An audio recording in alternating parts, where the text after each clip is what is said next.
এই দেখো বন্ধুরা, আজকে তোমাদের জন্য কি রেসিপি নিয়ে আসছি, দেশি মুরগির ঝাল ফ্রাই। তো চলো শুরু করা যাক। প্রথম একটা কড়ার মধ্যে তেল দিয়ে দিবে পরিমাণ মতো। আর এদিকে দেখো আমি কি শুরু করছি, শাল আর মনে হইতাছিল কম হয়ে গেল আর একটু দেই যাই হোক। তারপরে তোমরা পেঁয়াজ বাটা দিয়ে দিবে পরিমাণ মতো।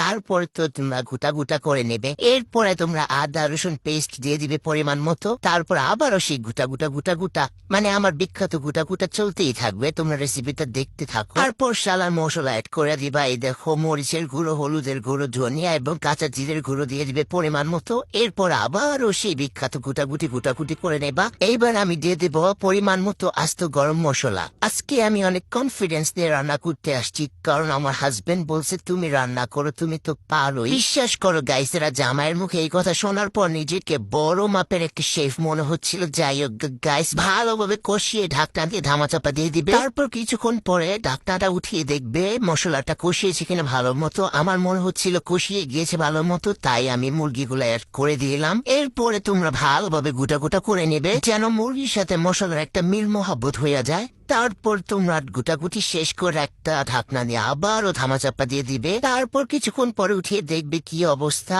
পানিটা শুকিয়ে আসলে একটু পরিমাণ মতো লবণ অ্যাড করে দিবে। আমি কিন্তু প্রথমে লবণ দেইনি, এজন্য, কারণ আমি পরে লবণ দেই পানিটা শুকিয়ে আসলে। তোমরা আবার মনে করো না আমি লবণ দিতে ভুলে গেছি, আমি এই সময় লবণ দিই, কারণ জামাইয়ের রেসিপি, জামাই যখন বলছে লবণ দিতে হবে তখনই দিতে হবে, বুঝছো না রাইস? কিন্তু আমি শালার বেটা জানি না কেন যে এই সময় লবণটা দেয়। তবে কখন দিল না দিল সেটা বড় কথা না, মুরগির টেস্ট হওয়াটাই বড় কথা। আর টেস্ট এভাবে রান্না করলে হবেই হবে। যাই হোক, আমার মুরগিটা ভালোভাবে কষিয়ে গিয়েছে। এখন আমি পরিমাণ মতো ঝোল দিয়ে দিচ্ছি সেদ্ধ হওয়ার জন্য। ঝোল দেওয়ার পরে একটু নাড়াচাড়া করে আবারও ধামাচাপা দিয়ে দিবে ঢাকনা দিয়ে। তারপর যখন পানিটা অনেকটা শুকিয়ে যাবে তখন তোমরা অ্যাড করে দিবে কাঁচা মরিচ অ্যান্ড টমেটো পেস্ট। হ্যাঁ, এটা আমি দেখাতে ভুলে গেছি, টমেটো পেস্টের কৌটাটা। যাই হোক, তোমরা যে কোনো সুপার শপে গেলে পেয়ে যাবে টমেটো পেস্ট। অবশ্য আমি কৌটাটা থাইল্যান্ড থেকে এনেছিলাম, এখন এটাকে এখানে পাওয়া যাবে কিনা তাও আমি বলতে পারি না।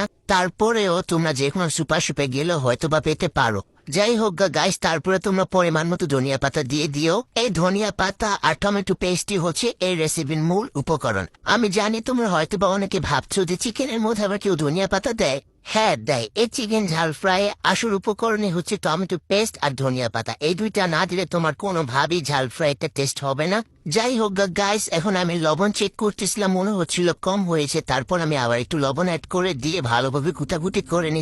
দেখো গাইসেরা, এই টমেটো পেস্ট দেওয়ার পরে তরকারিটা অন্য লেভেলের হয়ে গেছে। জাস্ট ওয়াও আর ওয়াও, খেতে তো মারাত্মক মজা ছিল। এখন তোমরা ভাজা জিরের গুঁড়ো ছিটিয়ে দিবে পরিমাণ মতো। তারপর আবার একটু গুটাগুটি করে নেবে। ব্যাস, তোমাদের রান্না কমপ্লিট হয়ে গেল। এভাবে খেয়ে আমাকে একবার বলো, টেস্ট যদি না হইতে সারা আর ভিডিওই করবো না, দেখো তোমরা। So, যাই হোক গাইস, এই ছিল আমার রান্নার ভিডিও। কেমন হয়েছে তোমরা বলো কমেন্টে। আর এখন আমি খাবো, আর দেখো এইখানে আমি ভাত আর কাবাব নিয়েছিলাম, জাস্ট ওয়াও ছিল খেতে। তারপরে নিয়েছিলাম ঝাল ফ্রাইটা।